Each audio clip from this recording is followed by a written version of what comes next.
La République démocratique du Congo fait face à des épidémies récurrentes et particulièrement meurtrières chez les enfants. Une situation qui souligne les difficultés d'accès aux soins pour une grande partie de la population et les défaillances du système de prévention. Dans ce pays près de 60 fois plus grand que la Suisse, le taux de mortalité infantile est parmi les plus élevés au monde. La province orientale, dans le nord-est du pays, n'est pas épargnée. La rougeole y fait des ravages depuis plusieurs années, avec une forte recrudescence de la maladie depuis 2010. Extrêmement contagieuse, la rougeole est une maladie qui peut engendrer des complications graves si elle n'est pas traitée à temps. Lorsqu'elle s'abat sur une population non vaccinée, elle peut être mortelle, en particulier chez les enfants dont le système immunitaire est affaibli. Ceux souffrant de malnutrition sont les plus à risque de contracter la forme grave de la maladie. Ces lésions s'étaient vraiment aggravées, infectées. On craignait même les nomas, mais heureusement, avec l'antibiotique et tout, ça a bien évolué. MSF apporte un appui aux structures de santé dépassées par l'ampleur des besoins. Celles-ci font régulièrement face à des ruptures de médicaments et sont confrontées à d'importants déficits en ressources humaines qualifiées. L'absence de routes praticables rend l'accès et l'approvisionnement des centres extrêmement difficiles.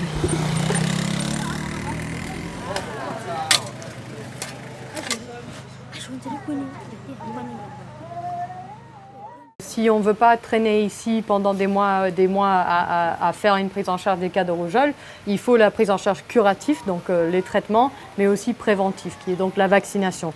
Pour la rougeole, c'est vraiment le seul moyen d'éviter la rougeole, c'est de se faire vacciner.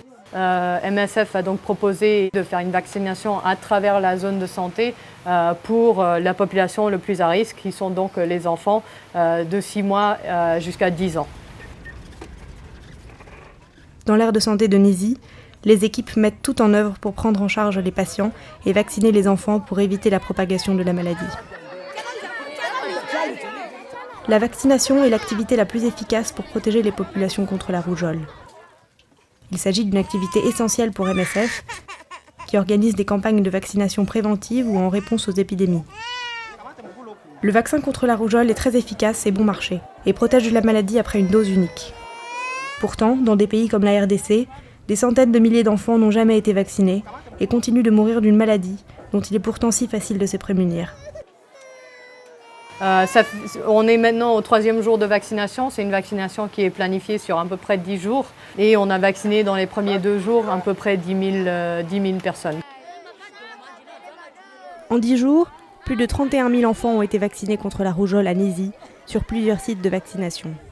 Donc la vaccination, en fait, ça dépend énormément de la sensibilisation. Demain, il y aura encore la vaccination à Risasi. Il faut que les gens ils savent pourquoi on leur propose la vaccination, quel est l'impact de la vaccination, qui est ciblé par cette vaccination, ça protège contre quoi. Et l'enfant donc, arrive avec le parent et il rentre dans le circuit. Donc la première étape, c'est qu'il arrive à l'enregistrement.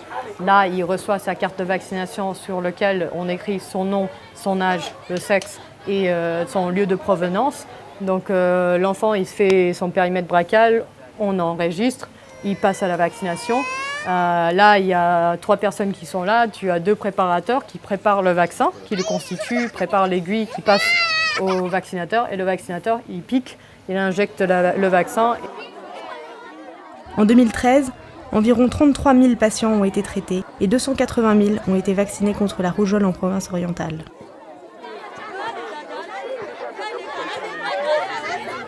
MSF a créé une unité d'urgence pour assurer la surveillance épidémiologique et apporter une réponse rapide en cas d'épidémie.